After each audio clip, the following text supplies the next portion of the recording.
So tough conversations, what are those? When I think about tough conversations, one of our most requested classes and one of our favorites in the Your Clear Next Step library over the years has been a class called Navigating Through Tough Moments.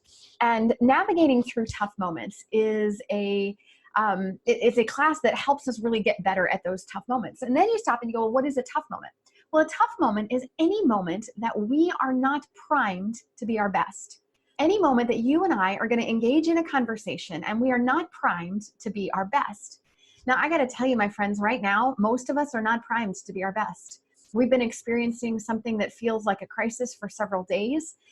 We are distanced from the people that we're used to being around. We're around closer to some folks we're not used to being around.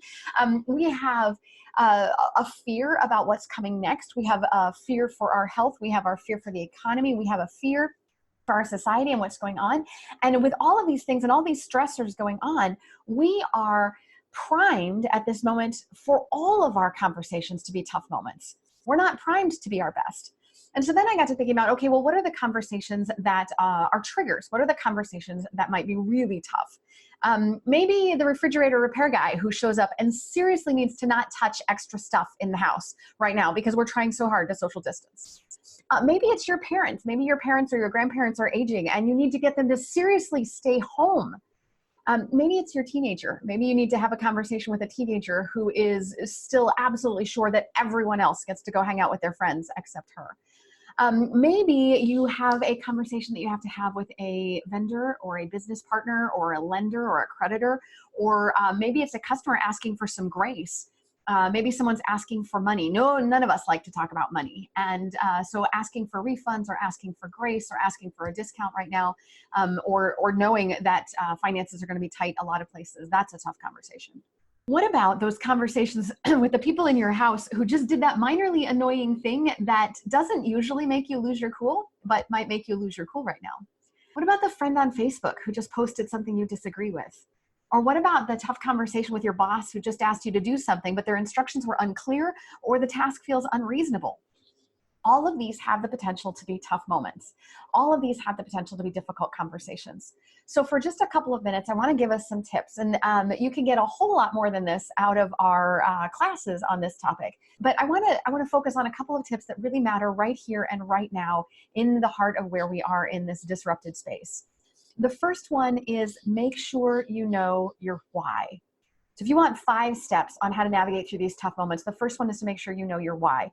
If you are not crystal clear on your why, you're going to go sideways. If you don't have a good purpose for this conversation, seriously, don't have it. We don't need to be having extra conversations right now. And if your conversation is not good, if the purpose is not positive, don't add to the stress by bringing someone else down. So the second tip is to brush up on your communication skills. We need effective communication. We need to make sure that we are saying what we mean to say and that we're not stumbling over our words and that we're remembering that communication is critical, it's hard, and it's not about me. Communication is always and forever about the other person. So as you're brushing up on your communication skills, you're really thinking about how do I put that other person first? How do I make sure that they hear me? An example of this one. How do I make sure the other person hears me? Real life situation, our fridge has died and now is not an ideal time to have a dead fridge. So we had to go ahead and get it repaired, right? So first it was the freezer and we got to wait for the guy to come out and fix the freezer. And then he said, oh, it's not just the freezer, it's the fridge too. And I got to come out on the 31st and fix it. So he comes out today. And when he came out a week or so ago, he was definitely kind of all in everyone's space. He was interactive, and he was one of those people that needed to be in someone else's space to communicate with them. And he had this voice that carried him. He left his kind of tools and his supplies all over the place. And today we're like, oh my gosh, you're coming back into this house, but it's a different world now. I don't know where you've been. I don't know what kind of social distancing you've done. I don't know what kind of germs you're bringing to this place. And so we want to make sure that we're not sharing germs. And so as we think about communication skills, like instead of being the irritated and frustrated and hostile people that we might have been with this guy, what we really want to do is just calm down and give him a why and make sure. So I taped a note to the front door. And the note on the front door says, we're practicing good social distancing. Please keep a 6-foot buffer around you, between you and every other person in the house.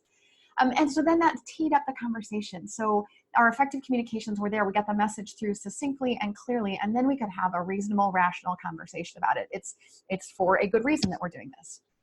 So the third step is making it safe. Make it safe is a third topic here. Consider the timing, consider the distractions, consider the space that you're in, and make the conversation as safe as you can. In that same example with the repair guy, yelling at him or saying, hey, your communication style is not going to work for us right now, doesn't make it safe.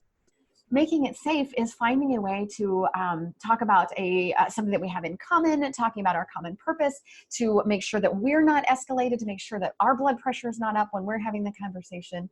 Just really making it safe. This is where your emotional intelligence techniques like self-management come in. This is where you breathe deeply. This is where you count to 10 or 50 or 100 or 500 or whatever you need to. This is where you take a walk and clear your head if you need to really make it safe. Make sure that your physical person is not causing elevated tension in this particular moment. Make sure that you're not distracted or disrupted by barking dogs or a bad cell connection.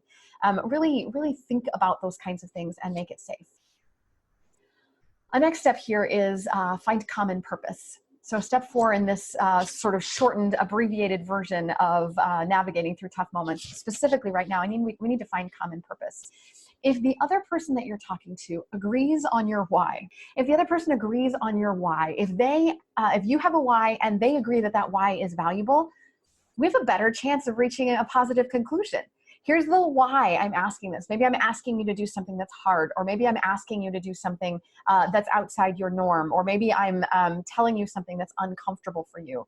I think about my parents and my passionate desire to get them to stay home, right? Here's my why. My why is that I want to be able to go on that cruise that we've planned for next June. My why is that I want you to stay safe. I want you to be well. And as we think about that, if we can agree on our why, then the conversation can move forward. So finding a common purpose is definitely a technique, but right now I think that common purpose needs to be our common why.